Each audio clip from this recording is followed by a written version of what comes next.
Hey, what's going on, guys? We have some massive breaking news regarding UFC 295 and UFC 296. Dana White announced the co-main event of UFC 295. It will be Jiri Prochazka versus Alex Pereira for the vacant light heavyweight championship. And then he announced the main and co-main event of UFC 296. The main event will be Leon Edwards versus Colby Covington for the welterweight championship. And the co-main event will be Alexandre Pantoja versus Brandon Royval 2 for the flyweight championship. I'm going to give you my reaction and early prediction to each one of these fights, starting off with the co-main event at UFC 295. What a co-main event. Jiri Prochazka versus Alex Pereira. We already know the main event of UFC 295, which goes down on November 11th at MSG. The main event is Jon Jones versus Stipe Miocic for the heavyweight title. With a fight of that caliber as the main event, I never thought the UFC would give it such an amazing co-main event. Jiri Prochazka versus Alex Pereira should arguably main event its own pay-per-view. This is an excellent fight, and this is a fight that a lot of hardcore MMA fans have been fantasizing about for a while. And this fight is so amazing for so many reasons. What a great backstory this is. I love a good backstory in MMA, but it can't be manufactured. It can't be fake like WWE drama, and that's not what this is. This is an amazing backstory for a multitude of reasons. First off, you have Jiri Prochazka, a champion who never lost his belt, returning after a serious injury and a long layoff to fight for a belt that he never lost. And then on top of that, you have the history between him and Alex Pereira. And what I mean by that is if you go back to the last time Jiri Prochazka fought, it was in June of 2022 against Glover Teixeira. He won the belt in one of the best light heavyweight title fights I have ever seen. He was going to lose on the scorecards, and he pulls off a Hail Mary rear naked choke in the 5th round to win the light heavyweight title. And they were going to run that back in December. He got injured. It all fell apart. Glover Teixeira took on Jamal Hill. Jamal Hill beat him. Glover Teixeira retired.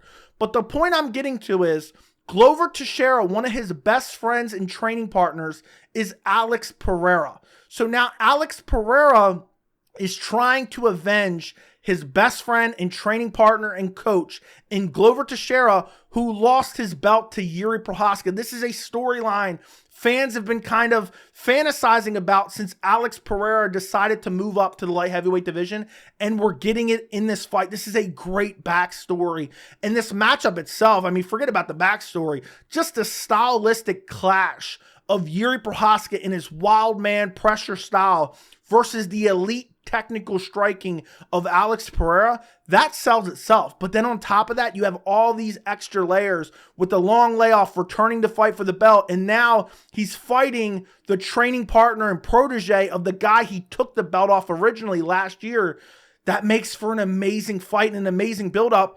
And it's only the co-main event. I love those types of fight cards when fight after fight has a crazy level of hype to it. And this fight is very, very compelling. If you forget about all that backstory, you have a wild, crazy striker in Jiri Prochazka who goes out there and just looks to put people to sleep every single round and never stops coming forward and has an amazing chin. And then you have Alex Pereira, who has ungodly power in his left hand. He's a super technical striker. He has amazing leg kicks. He has, the way he's bursted into the UFC with such limited fights, and to have the resume that he currently has, a win over Sean Strickland, a win over Israel Adesanya, a win over Jan Blachowicz.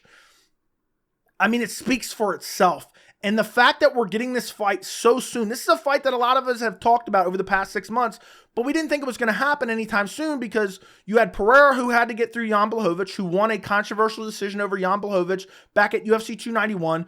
But you also had the fact that you had Jamal Hill as the light heavyweight champion. And we thought the end of this year we were going to see Jamal Hill defending his light heavyweight title against Jiri Prochazka. Well, Jamal Hill tore his Achilles. He's going to be out. He's going to be vacating the belt. And now, instead of that Jiri Prochazka versus Jamal Hill fight, we're getting this. And I love this fight. And I think technically the belt is not vacated yet, because historically what the UFC likes to do, they don't like to have a division champion list. So what I think they're going to do is they're going to wait until Jiri Prochazka and Alex Pereira are in the cage at UFC 295 to effectively vacate Jamal Hill's championship. So I think he will have that belt until both fighters are in the cage at UFC 295, because the UFC doesn't like to not have a champion. So in case that fight were to fall out, they're not having a champion of the light heavyweight division, because they've had Jamal Hill vacate months before the fight even happens. And this is honestly right around the corner, which is crazy because it's almost October. This takes place in the second week of November. I cannot wait for this matchup. This might be a hot take. You'll have to let me know down in the comments. I am more excited for Jiri Prochazka versus Alex Pereira than I am for John Jones versus Stipe Miocic. I just can't get excited for Stipe Miocic. He was impersonating a lawn chair in his last fight out, which was almost 3 years ago. I can't get excited for him fighting for a title. But I am excited for Jiri Prochazka versus Alex Pereira. I mean, Alex Pereira, I thought he lost to Jan Blachowicz, but it was a close fight, and it was his debut at light heavyweight. You know, he was still kind of getting the feel for what it was like fighting a guy that was a similar size to him. And also, you had Jan Blachowicz using his grappling. I'm not sure that Jiri Prochazka is going to use his grappling in this fight, because Jiri Prochazka just likes to pressure forward, throw wild winging shots, throw spinning back elbows, ask the dead body of Dominic Reyes. And that's what makes this fight so compelling, the stylistic clash of both of these guys, the super technical striking of Alex Pereira, plus the power and the variety of attacks. And then you have Jiri Prochazka, an absolute madman who rushes forward, throwing wild winging shots. I love this fight. I absolutely love this fight. As far as an early prediction before we move on to UFC 296, I have to go Jiri Prochazka. I've been a person that has said, I think Alex Pereira is a bit overrated. And that's not to say he's not good, but I just think he's a bit overrated. He has very good offensive striking, but I think he has some technical deficiencies when it comes to his defensive striking. He ate a lot of shots from a gassed Jan Blachowicz. And I think if he's eating those type of shots, if he doesn't find a KO early against Jiri Prochazka, and it's hard to find your rhythm against a guy who's so unorthodox and just bum rushing you nonstop, if he doesn't find that early KO, I think Jiri Prochazka is going to have better stamina than Alex Pereira. I also think Jiri Prochazka has the grappling in his back pocket. We saw him go toe-to-toe with Glover Teixeira. Now, I don't think Yuri's going to mix that in, but he has it in his back pocket. And then on top of that, Yuri's just a madman. He will rush forward and throw nonstop, crazy knockout power shots for 5 rounds, and he will not get tired. So I think I'm going to go Jiri Prochazka by KO. That is my early prediction, but man, am I looking forward to that fight. I can't wait to see how Pereira approaches such a wild man like Jiri Prochazka. Moving on to UFC 296, which goes down on December 16th. We'll talk about the co-main event first. We have Alexandre Pantoja versus Brandon Royval 2 for the flyweight title. I love this matchup. I absolutely love this matchup. I actually like it more than the UFC 296 main event. And I think this fight isn't going to get enough respect because of it's in the flyweight division and people don't respect the flyweight division for whatever reason. But Alexandre Pantoja is an absolute savage. He is a savage. He won the belt against Brandon Moreno at UFC 290. Very close fight. A lot of people thought they might run that back and have a trilogy, which would have technically been a 4th fight, but their first fight on The Ultimate Fighter was an exhibition. But he won the fight. It was a close fight. Brandon Moreno, we know how good Brandon Moreno is. But you look at Pantoja's resume before that. A submission win over Alex Perez, where he went out there and just destroyed him. A submission win over Brandon Royval back in August of 2021. A win before that over Manel Kape. His last loss was against Askar Askarov back in 2020. Then you have Brandon Royval, who's on a 3-fight winning streak, had that beautiful KO over Mateus Nicolau in his last fight in April of 2023, which I believe was on the prelims, which talk about a travesty. And Brandon Royval, I've historically said, he is one of my favorite fighters to watch in the flyweight division, probably my favorite fighter to watch in the division. He is so scrappy, he's so good, he's so well-rounded. And the first fight where they fought back in August of 2021, the first fight was a very good back-and-forth fight. Eventually, Pantoja found the rear naked choke in the second round. But since then, both guys have leveled up significantly. And I think this is a great flyweight title fight. And I also think what's so great is I thought they might do that Brandon Moreno rematch. That's a fight that can happen down the road. That's a fight that can happen even if Royval is champion. We can see Moreno versus Royval because we've seen them fight earlier in a couple years ago. We saw them fight earlier in their careers, and you've seen Royval. He got injured. We didn't really get to see the fight play out. So to get some fresh matchmaking in the flyweight division, I love, because it's really been Figgy versus Moreno and then Pantoja versus Moreno. And I didn't want to see it just keep going over and over and over again. So I love that this fight's going to happen because no matter who wins, I mean, it just opens up the division and we just get a fresh matchup at the top of the division. And both guys are so exciting. I mean, Pantoja, unbelievable jiu-jitsu, unbelievable cardio, unbelievable power, great striking, and he's still getting better, and I really think he's hitting his prime. And you could say the same for Brandon Royval. The way he scrambles when he's getting grappled and taken down, the shot selection on the feet, what he did to Kai Kara France. I mean, Brandon Royval is an incredible fighter, and this is just such a great matchup. This is the people's main event of UFC 296. This flyweight title fight is absolutely amazing.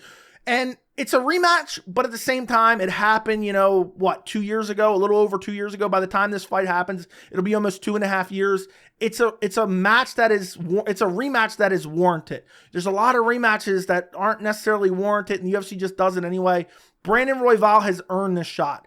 And I am so excited to see Brandon Royval get a shot at the flyweight title and against a guy in Alexandre Pantoja, who's an incredible fighter. As far as an early prediction for this fight, this is a tough pick. I'm going to go Brandon Royval. I think Brandon Royval has improved enough. I think he knows Pantoja's game plan is to out-grapple him. And I think Royval going to be using good footwork, using good head movement, and I think he has the better striking. And I think if it goes long, if this fight goes 3-4 rounds, if Pantoja's exhausted the way he was tired against Brandon Moreno, and he showed good cardio in that fight, don't get me wrong, I just think Royval can outpace him. So I'm going to go Brandon Royval for an early prediction. Maybe KO, maybe TKO. I'm not 100% sure on that. But I'm going to go Brandon Royval. I think he gets it done over Alexandre Pantoja at UFC 296. Moving on to the main event of UFC 296, we have Leon Edwards versus Colby Covington for the welterweight title. And I want to crap on this so bad. I just want to crap on it so bad. But I am very happy that this fight was booked because the welterweight division has been so stagnant over the last 6-8 months. Leon Edwards beat Kamaru Usman all the way back in March. That is crazy. There was talk of this fight happening in July. And I was like, okay, I don't mind it in July, even though Colby Covington doesn't deserve a title shot. I don't mind it happening if it happens in July because, okay, it happens relatively quickly. We get it out of the way, and then we move on with the division and all the deserving contenders within the welterweight division. So I'm just happy that this finally got booked because, honestly, I was starting to think it might not happen until January, February, March of 2024, which is just completely egregious. You're giving an undeserved contender a title shot, and then you're making it happen a year after the last title defense. And to be honest, over the last couple months, and I knew this would happen, I was starting to miss Kamaru Usman as champion because it just seemed like Leon Edwards and Colby Covington were never going to fight, but we finally have a date. UFC 296 main event on December 16th. And honestly, even though I don't think Colby deserves this fight, I think this is an excellent matchup. A lot of people, when they've heard me complain about this fight in the past, they think, well, Colby has a chance. Colby can win. It's a competitive fight. Both guys are great fighters, and that's true. That is 100% true. This is a competitive fight. But I just hate that it's so undeserving. Colby Covington does not have a win on his entire UFC resume over a current top 15 ranked welterweight. Does not have a win over a current top ranked 15 welterweight. That is insanity. Colby Covington has literally been hiding in witness protection since March of 2022 when he beat Jorge Masvidal. The fight before that, he lost to Kamaru Usman. He is 2-2 in his last 4 fights. So Colby Covington does not deserve this. Pretty much the entire welterweight division deserves a title fight over Colby Covington. But nonetheless, I still think this is a very compelling matchup. I like this matchup on paper regardless of the merit of the matchup because Leon Edwards what has historically been his weakness? It's been the wrestling, it's been the grappling. Now, I know he's still a very good grappler, but if you look at the past, you look at the fight where he knocked out Kamaru Usman, he was losing that fight because he was being out-grappled. And what does Colby Covington bring? What is his major strength? His relentless pressure wrestling and takedowns. That is what Colby Covington does in fights. And in this matchup, it's a grappler versus striker matchup. And I know both guys are well-rounded. Leon Edwards, I believe, is more well-rounded. Obviously, he has great striking. Obviously, he has great grappling. Where Colby doesn't have the best striking, but he makes it work because of the threat of the takedown. And I'm very curious how this fight plays out because Kamaru Usman, I felt like, could have won the trilogy fight against Leon Edwards had he wrestled more. Now, I don't know the reasons why he didn't wrestle more, but also Leon Edwards, I think, improved vastly, and Kamaru's slowing down, plus he's hesitant because he got head kick KO'd in the fight before that. But Colby Covington doesn't care if the entire crowd boos. He will just shoot takedown after takedown after takedown. I could really see a scenario where Colby Covington just robs Leon Edwards, where he doesn't necessarily do a whole lot of damage. He doesn't get a lot of top control, but he just shoots in on takedown after takedown after takedown, and Leon Edwards is unable to get off with his striking. I could totally see that happening in this fight.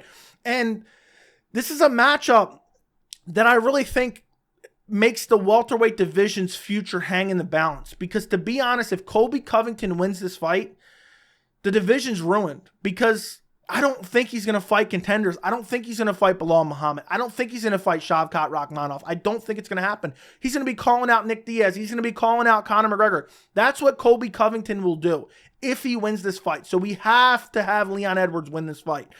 But honestly, my early prediction for this fight, I feel like Colby Covington gets it done. I just see him pushing Leon against the fence and getting enough control time there. And I think it's going to be a competitive fight. I think it's going to be a grueling fight. But I just see the pressure and pace of Colby Covington somehow winning this fight against Leon Edwards. With cage control, as it gets later in the fight, I see Leon Edwards getting a little bit tired, slowing down and getting taken down. Colby's not going to hang in on the outside like Kamaru Usman did. He's not going to do that and try to strike with him. Colby knows what he has to do, and he will stick to that game plan no matter what. So for my early prediction, I'm going Colby Covington via decision. Again, I know someone's going to say this down in the comments. Just because I believe Colby's undeserving doesn't mean I don't think he's a good fighter, and doesn't mean that I don't think he can win this fight. But I could also see Leon Edwards going out there, stuffing the takedowns, and just lighting Colby up on the feet, because the striking differential, Leon Edwards is such a better striker than Colby Covington, but we've seen it time and time again when you have striker versus grappler matchups where the grappler is able to land with the striking because of the threat of the takedown. Now, Leon has been training his last few training camps against Kamaru Usman, who we knew was going to take him down, but I just think Colby Covington's pressure is just different. I think it is different. I think he just presses forward. He will shoot over and over and over again, and I think he can win this fight. I'm going to say like a 3-2 decision win for Colby Covington, and that will be the death of the welterweight division, at least for the next couple years. But I'm hoping I'm wrong. Regardless of who wins this fight, I'm hoping they actually fight the up-and-coming contenders and don't beg for fights that don't even belong in the division, or fights that the person they're calling out doesn't even remotely deserve a title shot. So I'm hoping I'm wrong on that. But nonetheless, I'm just happy that finally the welterweight division is moving along, because it was really starting to make me sick. You had Leon Edwards not fighting. You had Colby Covington not fighting. You had Wonderboy Thompson turning down every fight under the sun because if someone owns a wrestling singlet, he was just unwilling to take the fight. And at this point, I was ready to say, you know what? Book Colby Covington versus Wonderboy Thompson for the PMF, and then, you know, Leon Edwards can just sit out on the sideline and book Bilal versus Shavkat for a vacant belt or an interim welterweight belt. That's what I was really starting to think for the welterweight division. Finally, we have a title fight. I'm looking forward to it. But honestly, I love all these fights. Stylistically, I love all these fights. But Alex Pereira versus Jiri Prochazka, my favorite fight out of the three. Then it's going to be Pantoja versus Royval 2. Then it's going to be Edwards versus Covington. But again, I am looking forward to all these matchups. Let me know who you're picking in all three of these title fights down in the comments. Don't forget to like the video. Don't forget to subscribe to the channel. And thank you so much for watching.